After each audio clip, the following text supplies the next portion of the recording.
Specifically, there was a code in the letter, or a string of codes, shakily scrawled amongst the self-indulgent ramblings of the man who wrote to her every year on her birthday. The codes burned into her waking vision, glowing, beckoning, a long sequence of numbers and symbols. She saw them everywhere as she walked, in the trees, in the sky, on the ground, sprouting amongst the ferns like weeds, buzzing around her head like mosquitoes. The other letters she had from the same sender had similar codes in them. She knew what they were. They were directions. And she knew what the letters were. They were admissions of guilt. Confessions. I did something terrible, they said.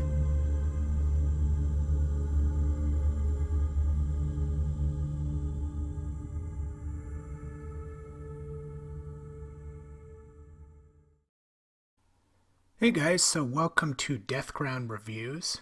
Today's book is titled Dear Laura. The author is Gemma Amor. I'm going to give you some info about the author. This is coming from the back of the book. Gemma Amor is a horror fiction author from Bristol in the UK. Her debut collection of short stories, Cruel Works of Nature, was published in 2018. Gemma also writes for anthology audio dramas like the wildly popular No Sleep podcast.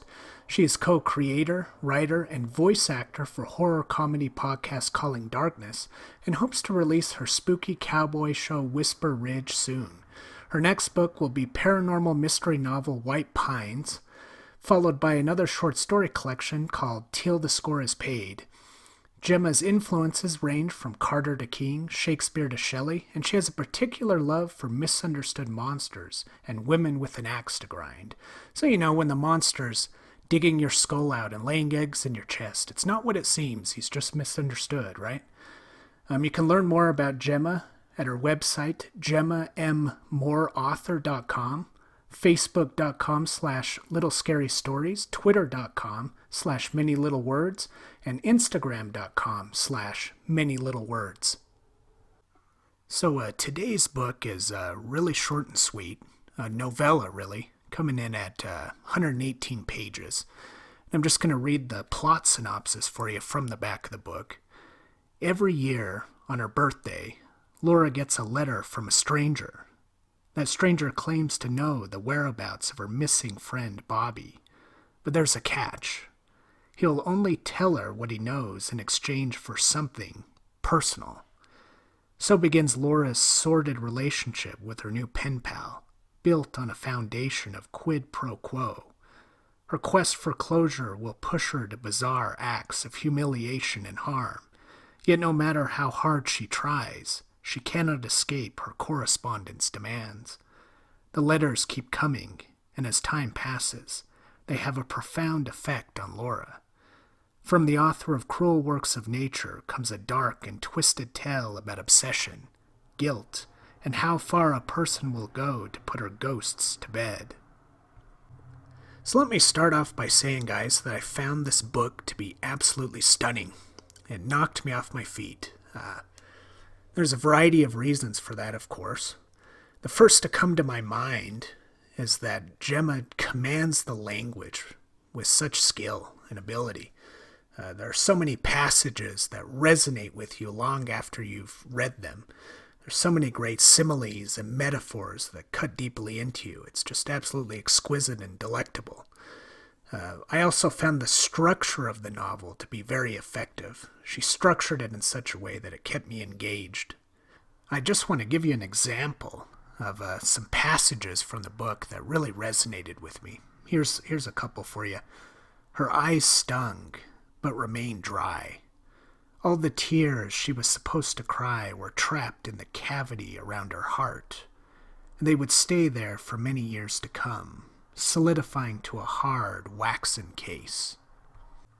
I love that passage because it emphasizes another theme that resonates very well in this book, which is a theme about the nature of grief. I would say it's about the nature of grief and also the nature of memory and how memory serves that grief. And But her description of it, being this pain that hardens in her heart, it makes sense because, as the years pass, say we lose a loved one or something like that, the pain of losing them remains in our heart, but it becomes sort of this hardened, dull kind of pain.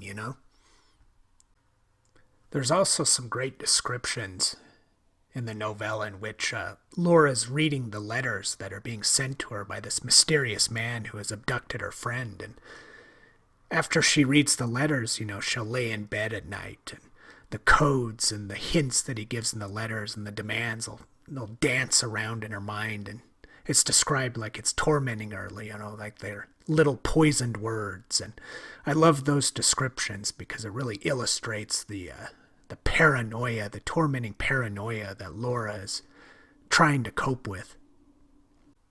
So as I said before, the structure served this novel very well.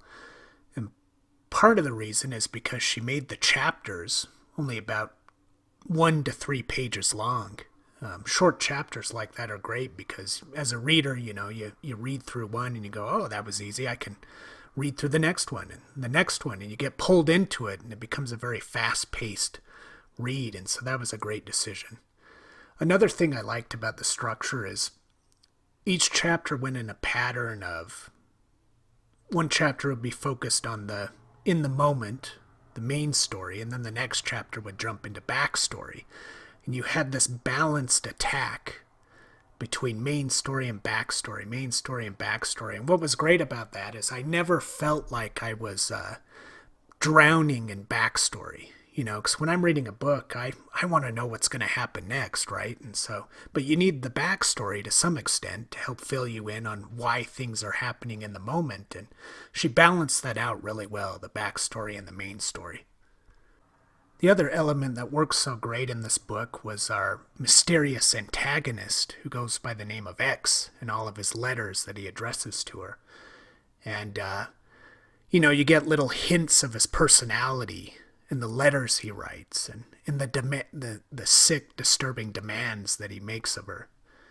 And this keeps you very engrossed, very engaged in the story. And it's a similar technique you see in other great thriller movies, like have you ever seen the Steven Spielberg film Duel? It's about a guy who's driving all alone in this desert highway and he's being pursued by this tanker truck, and you never once see the driver. The driver remains a complete mystery, and it turns that truck into this mechanical monster as a result because you never have a human face with it. It's a similar technique Spielberg used in his movie Jaws as well, and Gemma uses that same principle in her book.